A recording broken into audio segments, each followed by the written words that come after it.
Vedant's Wellness Center, where food become your medicine. Call 905-944-664. తన ధర్మ రచయిత అని పిలిపించుకోవడంలో ఆయనకి సంతోషం ఉంది. ఇప్పటికే మీకు అర్థమై ఉంటుంది. Let me take the privilege, let me introduce you Chinni Krishna గారు, సనాతన ధర్మ రచయితగా. నమస్తే చిన్ని కృష్ణ గారు. నమస్తే అమ్మా. ఎలా ఉన్నారు? గుడ్. చిన్ని కృష్ణ గారు, ఈ ఎపిసోడ్ చేయడానికి ఒక ముఖ్య ఉద్దేశం, మీతో డిస్కస్ చేసినట్లుగా ఒక సిరీస్ ఆఫ్ ఎపిసోడ్స్ని మనం స్టార్ట్ చేస్తున్నాము. సో ఆ సిరీస్ మీతో చేయడం, ఒక టాక్ షో మీతో చేయడం, అది సామాన్యమైన విషయం కాదు, చిన్న విషయం కాదని నాకు తెలిసిన, డెఫినెట్లీ ఆడియన్స్ ఎంజాయ్ చేస్తారు అన్న ఒక గట్ ఫీలింగ్తో ఫస్ట్ ఎపిసోడ్ కంప్లీట్గా ఇప్పటి వరకు మీరు చేసిన సినిమాలు, మధ్యలో గ్యాప్ సంగతి ఏంటి, అసలు మీ గురించి ఇంకాస్త లోతుగా తెలుసుకునే ఒక చిన్న ప్రయత్నం. So to start with sir, ఒకప్పుడు మీరు ఇండస్ట్రీకి ఇచ్చినన్ని హిట్లు, అసలు దాని గురించి అదొక ఎగ్జాగరేటెడ్ వర్షన్లా చెప్పచ్చు, ఎవరు ఇవ్వకపోయి ఉండొచ్చు బహుశా. ఆ మాట అనడం కన్నా మీరు చూసిన అన్ని హిట్స్ పక్కన పెడితే సడన్గా ఎందుకు ఇండస్ట్రీలో మీరు యాక్టివ్గా లేరు? యాక్టివ్గా ఉండటం అంటే 2014 నుంచి ఇప్పటి వరకు నేను నా కుటుంబం కోసం, నా పిల్లల గోల్స్ రీచ్ అవ్వటం కోసం, తండ్రి అవసరం, తండ్రి పాత్ర ఎంత ముఖ్యమో అర్థమయ్యి, సో నా పెద్ద కొడుకు న్యూయార్క్లో ఇప్పుడు ఒక పెద్ద ఇంజనీర్గా, సివిల్ ఇంజనీర్గా ఒక పెద్ద ప్రాజెక్టు న్యూయార్క్లో ఉన్నటువంటి డ్యామ్ వర్క్ చేస్తున్నాడు ఒక కంపెనీ పెట్టి. సో ఆ తర్వాత నా పెద్ద కూతురు ఇంజనీర్ పల్లవి, సో తను వివాహం చేయాల్సి వచ్చింది. సో దాంట్లో తను ఉన్నతమైన స్టేజ్కి వెళ్ళి దాంట్లో ఒక 1.5 year అయిపోయింది. ఆ తర్వాత నా రెండో కూతురు కూడా ఇప్పుడు డెల్లాస్లో ఉంది, ఊర్మిళాదేవి. ఓకే, తను సెటిల్ అయింది. సో నా కొడుకు, పెద్ద కొడుకు పేరు చిరంజీవి, రెండో కొడుకు పేరు బద్రీనాథ్. సో వాడు కూడా ఆర్టిఫిషియల్ ఇంటెలిజెన్సీ కంప్లీట్ చేసి వాడు కూడా యూఎస్ వెళ్తున్నాడు. వాడు ప్యాకప్ అవడం, నెక్స్ట్ మళ్ళీ ఒక మంచి కంటెంట్లతో ఇండస్ట్రీకి ఇన్నాళ్ళు దూరంగా ఉన్న నేను మళ్ళీ వచ్చి ఏం చెప్పాలనుకుంటున్నాను, ఏమి చెప్పబోతున్నాను అనేది భవిష్యత్తులో ఆంధ్ర రాష్ట్రం కాదు, యావత్ భారతదేశం, యావత్ ప్రపంచం కూడా అతి త్వరలో చూడబోతుంది. చిన్ని కృష్ణ గారికి లౌక్యం లేదు, మనసులో ఆయన ఏమనుకుంటే అది బయటికి మాట్లాడేస్తారు. అదే కాబోలు మనుషుల మధ్యలో, అంటే ఆయనని దూరం చేసుకోవడానికి మనుషులు కాస్త దూరం పెట్టారు అని ఒక మాట నడుస్తుంది. దానికి మీరు ఏం చెప్తారు? లౌక్యం అనేది ఎవరితో ఎలా మాట్లాడాలి, ఎలా బిహేవ్ చేయాలి అనే దాంట్లో ఒక పెద్ద అబద్ధం ఉంది. ఆ అబద్ధం ఏంటంటే, ఏమండి మీ సినిమా చూశానండి, అది డిజాస్టర్ ఫ్లాప్ అయి ఉంటుంది, కానీ చాలా చాలా బాగుంది గురుగారు, అసలు అదరగొట్టేశారు గురుగారు, నటన అదిరిపోయింది గురుగారు అని హీరోల్ని, ఏంటి నిర్మాతల్ని, సినిమా బాగోపోయినా కూడా పొగట్టాలు, లేకపోతే ఒక స్క్రిప్ట్ బాగున్నా బాగోపోయినా కూడా అబ్బా ఏమి రాశారండి. నిన్న ఏదో ఎప్పుడో పేర్లు అనవసరం, ఒక రచయిత మా ఇంటికి వచ్చాడు, ఒక ఫ్లాప్ ఇచ్చిన ఒక దర్శకురాలు మా ఇంటికి వచ్చింది. అసలు అతని సినిమానే చూడలేదనమాట. అమ్మ నీ సినిమా గురించి విన్నాను తల్లి, ఎంత బాగా మాట్లాడుకుంటున్నారంటే అమెరికాలో ఆ రోజు నేను అన్నట్టు స్టార్ట్ చేస్తున్నాడు. ఆ అమ్మాయి చాలా సాటిస్ఫాక్షన్ అయిపోయిందనమాట. కానీ ఆ అమ్మాయి వచ్చింది నా దగ్గరికి ఎందుకు వచ్చిందంటే, ఆ ఎక్స్ అనే గర్ల్, సార్ నేను జీవితంలో అట్టర్ ఫ్లాప్ ఇచ్చాను, దానికి కారణం నాకు స్క్రిప్ట్ తెలియకపోవటం, మీరు నాకు స్క్రిప్ట్ నేర్పించండి అని నా దగ్గరికి వచ్చి ప్రాధేయపడి కన్నీరు పెట్టుకుంది. ఆ అమ్మాయికి స్క్రిప్ట్ నేర్పించే ప్రాసెస్లో ఇతను వచ్చి పొగుడుతున్నాడు. సో నేను అమ్మాయికి తిట్టి క్లాస్ చెప్తున్నాను, అతను పొగుడుతున్నాడు.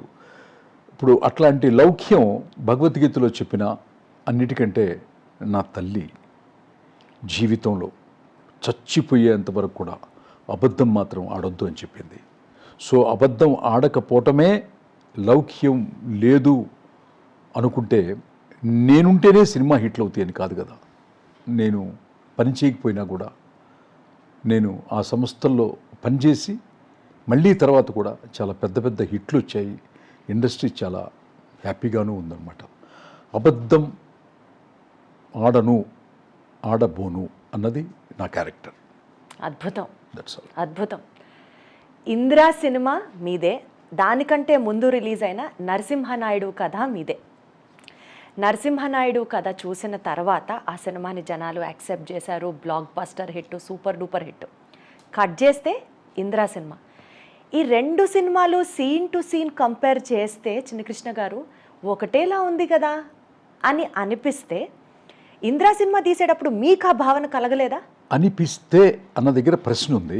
రెండు సినిమాలకి 1% కూడా పోలిక లేదు అన్నది రచయితగా నా అభిప్రాయం. దాన్ని డీకోడ్ చేసి చెప్తాను. ఏంటంటే నరసింహనాయుడు సినిమా ఒక ఊర్లో, ఒక గ్రామంలో ఒక దైవానికి జరిగినటువంటి ఒక అవమానం. భగవంతుణ్ణి అవమానిస్తాడు ఒక దుర్మార్గుడు. ఒక ఊరేగింపు వెళ్తుంటే ఆ ఉత్సవ విగ్రహాన్ని అందరూ దండం పెట్టుకుంటూ ఇంట్లో నుంచి, వీధుల్లో నుంచి బయటకు వచ్చి ఆ ఊరేగింపులో పాల్గొని తిరుగుతూ ఉంటున్నప్పుడు ఒక దుర్మార్గుడు, ఒక చెడ్డవాడు, ఆ గ్రామంలో ఉన్నటువంటి ధనవంతుడు, ఫ్యాక్షనిస్టు, వాళ్ళ భార్యలందరూ బయటికి వెళ్తుంటే ఆ ఉత్సవ విగ్రహాన్ని లోపల తీసుకురమ్మంటారు అంటాడు. భగవంతుడినే తన కాళ్ళ దగ్గరికి రమ్మంటాడు. ఊరు ప్రజలు వద్దంటారు. కానీ ఆ యొక్క టెంపుల్ని నిర్వహించే బాధ్యతలు కె. విశ్వనాథ్ గారు ఒక పెద్ద పాత్ర అనమాట. ఆయన మాత్రం గొడవద్దు అని చెప్పని తీసుకుని లోపలికి వస్తాడు, అవమానపరుస్తాడు. సో దీని నుంచి ఈ అరాచకాన్ని, భగవంతుడినే తన కాళ్ళ దగ్గరికి తీసుకొచ్చినటువంటి ఇట్లాంటి నీచుడు, నికృష్టుడు, దుర్మార్గుడు ఉన్న ఈ ప్రాంతాన్ని, వాడి వైలెన్స్ని అరకట్టాలంటే ఇంటికి ఒకడు సాక్రిఫైస్ చేయాలి. పుట్టలేదనుకోండి, వాడి మీద గొడవ ఎందుకు వెళ్తారు? అసలు పుట్టలేదనుకోండి, సరిపోతుంది. అంటే ఇంటికి ఒకడు ఎవరు వస్తారయ్యా అంటే ప్రతి ఇంటి నుంచి ఒక్కొక్క బిడ్డని సాక్రిఫైస్ చేసి ఒక సైన్యంలా తయారు చేసి ఆ సైన్యంతో వాడిని ఎట్లా ఎదుర్కొన్నాడు, అతని ఫ్యామిలీ ఇష్యూస్ ఏంటి, వాళ్ళ అన్నదమ్ములు ఏంటి అన్నది ఒక అద్భుతమైనటువంటి ఒక కంటెంట్ అది. సో మీరు ఇంద్ర టాపిక్ వస్తే ఇది ఒక గ్రామ సమస్య, దేవుడికి జరిగిన అవమానం సమస్య. కానీ ఇంద్ర దగ్గరికి వచ్చేప్పటికీ ఒక రాయలసీమ టెరిటరీ మొత్తానికి కూడా వాటర్ లేదు, నీళ్లు లేవు, నీళ్లు లేకపోతే పంటలు పండవు, పంటలు పండకపోతే ప్రతి దానికి కరువు వస్తుంది, ఈ కరువు నుంచి వైలెన్స్ పుడుతుంది, అందుకే అట్లా ఉంటారని నాకంటే ముందు ఫ్యాక్షన్ కథలు చాలామంది చెప్పారు. దుర్మార్గాలు చెప్పారు, అన్యాయాలు చెప్పారు, కొట్లాట్లు చెప్పారు, కక్షలు చెప్పారు, చాలా చెప్పారు. కానీ ఇందిరా సినిమాలో, ఇందిరా కథలో నేను చెప్పింది ఏంటంటే, ఒక ప్రాంతం సస్యశ్యామలంగా ఉండాలి అంటే ఒక డ్యామ్ కట్టాలి. ఆ డ్యామ్కి ఒక స్థలం కావాలి. ఇప్పుడు పోలవరం ప్రాజెక్టు కంప్లీట్ అయిపోతే ఏం జరుగుతుందో ఈ విశ్వానికే తెలుసు. అట్లా ఒక డ్యామ్ కంప్లీట్ అయితే కనుక ఆ ప్రాంతం సస్యశ్యామలంగా ఉంటుంది. ఆ సస్యశ్యామలంగా ఉంటే ప్రజలు సంతోషంగా ఉంటారు, ఆనందంగా ఉంటారు. ఆ ఆనందంలో నుంచి వైలెన్స్ అంతా తగ్గిపోతుందని ఒక ఉన్నతమైనటువంటి క్యారెక్టర్ మెగాస్టార్ అన్నయ్య చిరంజీవి గారు ఈ కథలో నటిస్తే ఎంత వైబ్రెంట్గా ఉంటుంది, ఎంతమందికి కనెక్ట్ అవుతుంది ఈ యొక్క మంచి ఉద్దేశం అనేది 2000 సంవత్సరంలో అప్పటికింకా జలయజ్ఞం చేసినటువంటి ముఖ్యమంత్రులు కానీ, ఒక వ్యవసాయం గురించి కానీ, జలయజ్ఞం అనే పదం కానీ, డ్యాముల గురించి కానీ మాట్లాడని రోజుల్లో ఒక రచయితగా ఈ రాష్ట్రానికి నేను రెస్పాన్సిబిలిటీగా తీసుకొని డ్యామ్ విషయాల్ని, డ్యామ్ యొక్క విలువల విషయాల్ని ఆవిష్కరించినటువంటి కథే ఇంద్ర. ఇప్పుడు చెప్పు మా దీప్తి, నరసింహనాయుడికి ఇంద్రకి కథలో కానీ ఎక్కడైనా పోలికున్నదా? జరిగిన కథని తిప్పి చెప్తాం కాబట్టి ఒకప్పుడు ఇలా జరిగింది అని ప్రజెంట్లో ఓపెన్ చేస్తాం కాబట్టి అనుకుంటారు.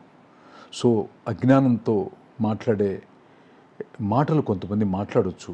పాపం వాళ్ళని జ్ఞానవంతులు చేయటమే నా ఉద్దేశం. కాబట్టి ఇది తప్పకుండా ఈ ఆలోచన ఉన్న వాళ్ళని చూసి వాళ్ళు రియలైజ్ అవుతారు ఒకే కథ కాదు అని చెప్పని.